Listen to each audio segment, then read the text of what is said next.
Pertama, kita membahas terlebih dahulu tentang masalah gaji.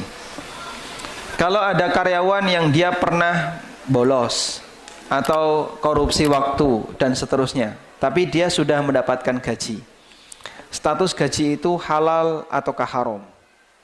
Nah, jawabannya tidak haram 100%, juga tidak halal 100%.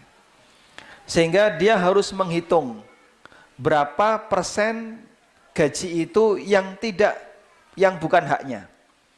Sehingga misalnya jam kerja saya selama 5 hari, per hari totalnya 8 jam, pernah saya korupsi misalnya 1 hari 2 jam, hari ini sejam, Anda total. Setelah diakumulasi dalam waktu 1 bulan, gaji Anda misalnya 3 juta. Oh, berarti dari 3 juta ini yang bukan hak saya 300.000, 10%-nya. Karena 10% dari jam kerja kita kurangi. Berarti yang 10% dari gaji itu bukan hak kita. Nah, pada saat dapat transferan kan tidak mungkin dikembalikan, nggih? 3 juta ya utuh 3 juta. Dan sistem tidak melayani pengembalian. Sehingga Anda nggak bisa lapor ke atasan, Pak, ini tak susui ya Pak, tolong hatus. Karena kemarin saya sudah korupsi waktu 10%. Sistem tidak melayani itu. Terus gimana? Nilai 300 itu adalah hak negara kalau statusnya sebagai ASN. Kalau dia karyawan swasta berarti hak perusahaan. Selanjutnya dia kembalikan dengan cara apapun yang bisa dia lakukan. Kalau negara Pak, kan tidak bisa. Kalau negara, kembalikan ke negara. Bagaimana cara mengembalikan ke negara? Jamaah yang dimakan Allah, semua fasilitas umum itu menjadi tanggung jawab negara. Jalan, selokan, kemudian perkantoran, dan seterusnya. Itu adalah fasilitas negara. Kantor saya, tempat saya bekerja, misalnya butuh printer. Dan itu kantor tempat saya bekerja. Saya pernah korupsi waktu, total nilainya 500.000 misalnya. Dalam waktu sekian bulan. Sudah? Bisa nggak Anda belikan printer dengan uang itu, berikan ke kantor. Dah, ini hak kantor, silakan dipakai. Ya tidak perlu kemudian pengumuman, ini adalah printer korupsi, tidak ya.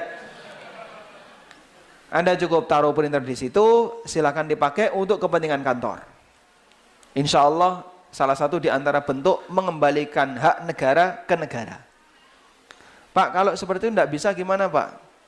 Karena semua perlengkapan kantor ada pembukuannya, ada asal usulnya. Sehingga kalau tiba-tiba kita naruh printer di situ, nanti malah dicurigai macam-macam. Ya kalau begitu Anda salurkan untuk Fasum. Konblok rusak, tukokno konblok Pak. Biayai tukang, tolong ini dirapikan. Itu kembali ke negara. Sehingga kalau ada sekian banyak dana ASN yang bermasalah ya, seperti perjalanan fiktif, kemudian anggaran fiktif, lalu sisa-sisa anggaran, itu kan rata-rata nggak bisa dikembalikan. Biasanya oleh kepala kantor dibagi-bagi THR, ya, waktu lebaran atau akhir tahun ada tambahan, dibagi-bagi. Beberapa kawan yang dia sudah paham nggak mau nerima. Cuman di sebuah kantor orang itu kalau jujur sendirian bahaya, nggih Pak? Nah, ini bisa dicurigai malah. Sehingga jujur ajur.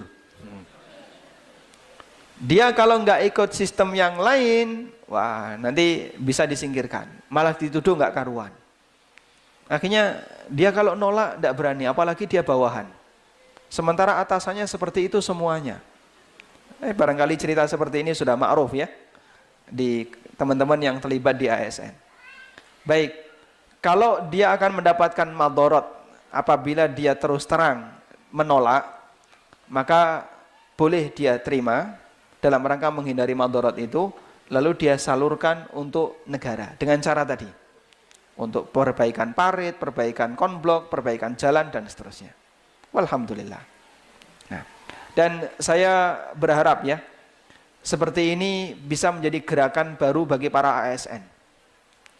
Karena kita sedang mencoba mendekati para aparatur negara, terutama. Kerugian korupsi negara itu Masya Allah, gedenya luar biasa. Dan berita tentang itu sudah cukup ma'ruf. Kita sudah sering membacanya. Dan salah satu di antara upaya yang bisa kita lakukan adalah mari kita sama-sama mengajak ASN untuk sadar tentang akhirat. Orang kalau sadar akhirat, insya Allah Pak, gampang diajak jadi orang baik. Karena dia tahu hidup tidak sekali. Anda bisa jamin sampai Anda mati nggak bakalan kecekel polisi, jamin bisa.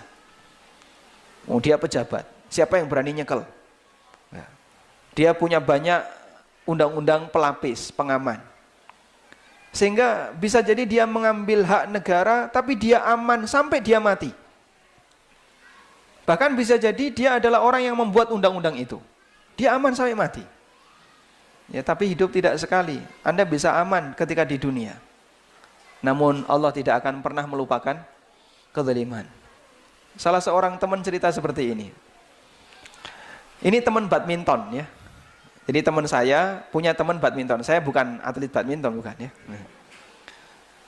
Teman saya itu cerita, dia punya kawan teman badminton baru saja pensiun. Terus beli Pajero.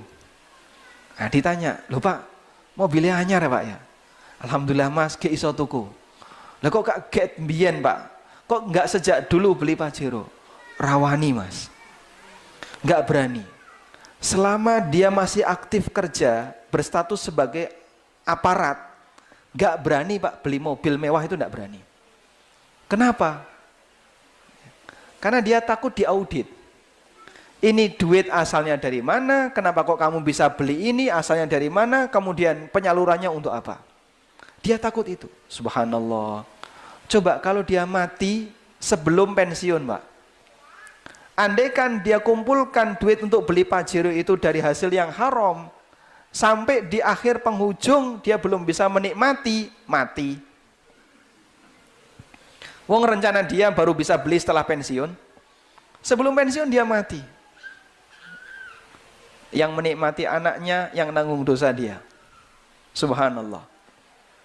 Dan kasus seperti ini ternyata cukup banyak.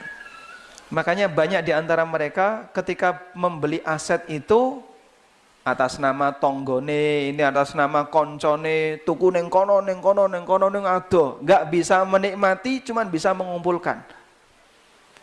Kenapa harus takut? Kalau emang itu uang halal, terus terang.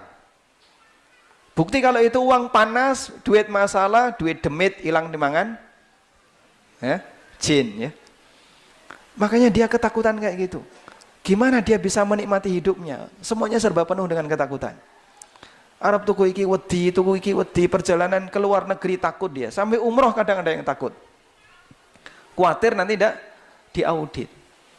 Subhanallah. Inilah kalau kemudian kehidupan tidak terukur tuh kayak gini, Pak. Makanya jangan dikira kekayaan yang mereka punya melimpah, itu mereka bisa nikmati semuanya. Ada pejabat yang dia dekem di penjara, rumahnya mewah, dinikmati orang lain. Tapi dia di penjara. Dan ini tidak ketahuan, tidak disita oleh negara. Karena atas nama orang lain. Baik, cerita seperti itu barangkali Anda sudah sering mendengarnya. Tapi kita ingin sekali lagi mempertegas. Apa manfaatnya seperti ini dikumpulkan? Gopo, mengumpul no, tapi tidak bisa menikmati sengsara ning akhirat. Orang kalau sadar seperti ini, maka sekali lagi, ingatkan mereka kepada akhirat, insya Allah mudah untuk diajak jadi orang baik.